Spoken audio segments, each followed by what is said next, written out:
Hey everyone, welcome back to Information Technology. Today, we're diving into a head-to-head comparison of Apple's latest flagship smartphones, the iPhone 16 and iPhone 15. If you're torn between these two, we've got all the details you need. Let's start with the design. The iPhone 16 has taken a leap with a more refined and sleeker design compared to the iPhone 15.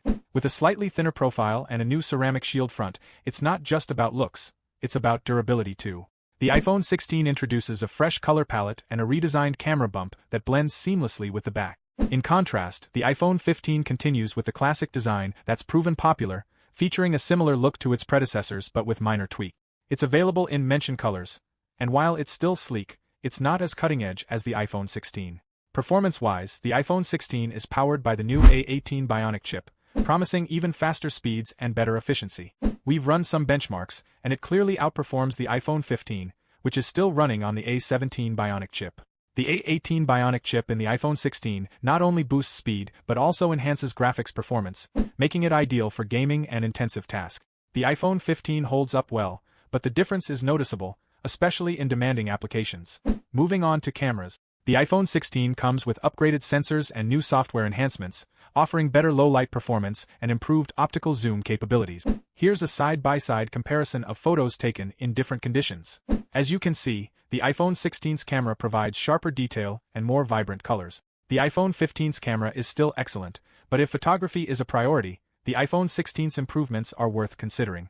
When it comes to battery life, the iPhone 16 also gets a boost with a larger battery and more efficient power management. In our tests, it lasted longer than the iPhone 15, which is still reliable but falls short of the new model's longevity.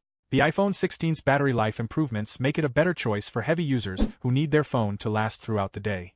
So, which iPhone should you choose? If you're looking for the latest and greatest with top-notch performance, cutting-edge design, and improved camera capabilities, the iPhone 16 is the way to go.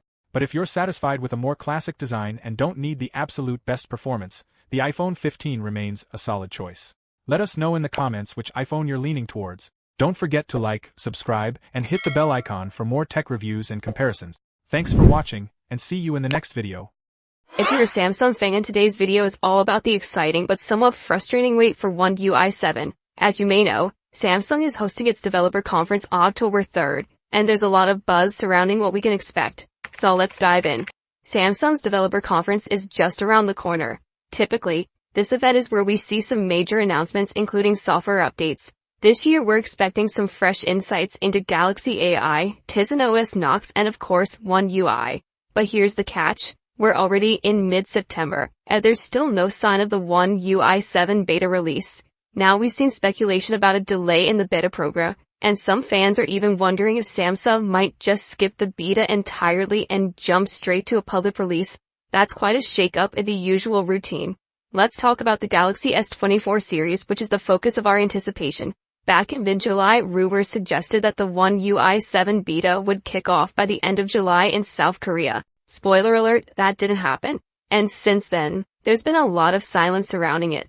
While we could get glimpses of leaked firmware screenshots and some new app icon images, Checkfarm, which typically tracks Samsung firmware, hasn't listed any beta test builds just yet. Samsung appears to be progressing with the development of One UI 7, however, nailing down a timeline for the beta launch remains quite elusive. So, what's causing this delay?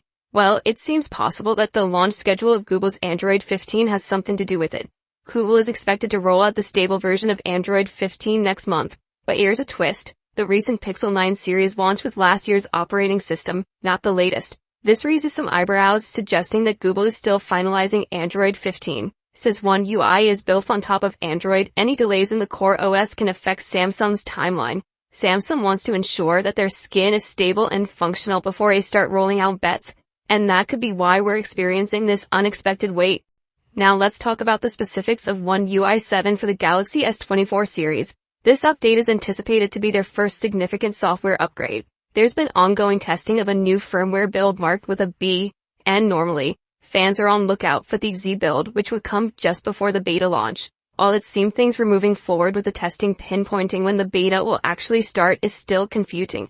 But if history tells us anything, Samsung typically does come through with better programs. We're just left guessing when this time around. A moderator on Samsung's Korean community forum recently shed some light on this situation. According to their updates, the team is engaged in extensive discussions to finalize new features. This extra deliberation is contributing to the delay because they want to enhance the stability of the new interface before rolling it out to the public. So even though the waiting continues for us users, it seems they're gearing up for a smoother experience upon release. Realistically, based on what the moderator mentioned, we might not even see the One UI 7 beta launch until late September or early October. Fingers crossed. Alright friends, that wraps up today's update on One UI 7 and the excitement around Samsung's upcoming developer conference. I know it could be frustrating to wait, but it sounds like they're aiming high for a polished outcome. What do you think? Are you excited for One UI 7, or do you think Samsung should rethink their beta strategy? Let me know your thoughts in the comments below. As always, if you found this video helpful, don't forget to give it a thumbs up and subscribe for more updates. I'll catch you in the next video. Peace out. With the official announcement of the iPhone 16, all eyes are now shifting towards Samsung's highly anticipated flagship, the Galaxy S25 Ultra. We've got some juicy leaks to discuss today, courtesy of the well-known leaker Ice Universe, who has provided us with renders that directly compare the S25 Ultra to its predecessor, the S24 Ultra. So, let's dive into all the exciting details. First up, let's talk design. According to the leaked renders, the Galaxy S25 Ultra is set to embrace a return to rounded corners. However, they're not as pronounced as the rounded edges that we see on the new iPhones. Personally, I have to admit, I'm a bit disappointed. For the past few years, I've loved Samsung's iconic rectangular design.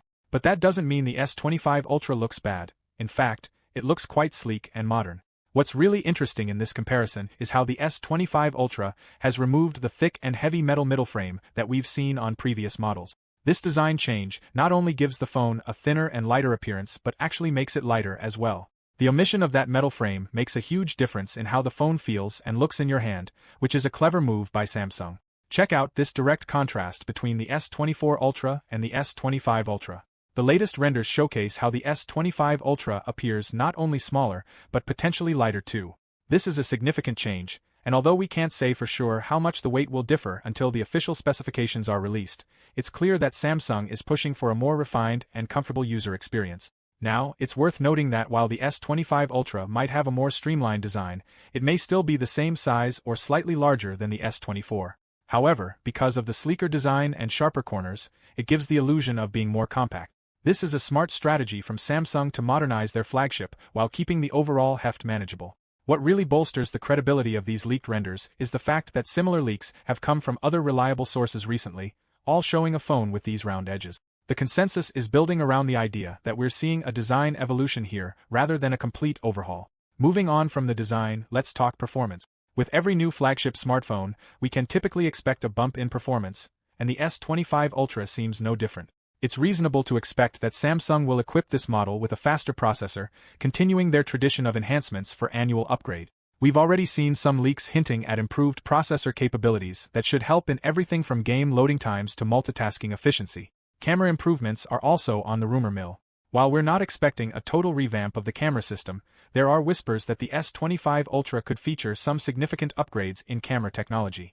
However, keep in mind that these might be minor enhancements rather than a complete overhaul. The bigger selling point seems to be the integration of Galaxy AI, which will mirror the emphasis on intelligence that we see with the iPhone 16's Apple Intelligence feature. So, what do you think about these leaks? Are you excited about the prospect of the S25 Ultra, or do you share my sentiments about the design changes? Let me know your thoughts in the comments below. If you enjoyed this video and want to keep up with the latest in tech news, make sure to hit that like button and subscribe for more updates. Thanks for watching, and I'll see you in the next video.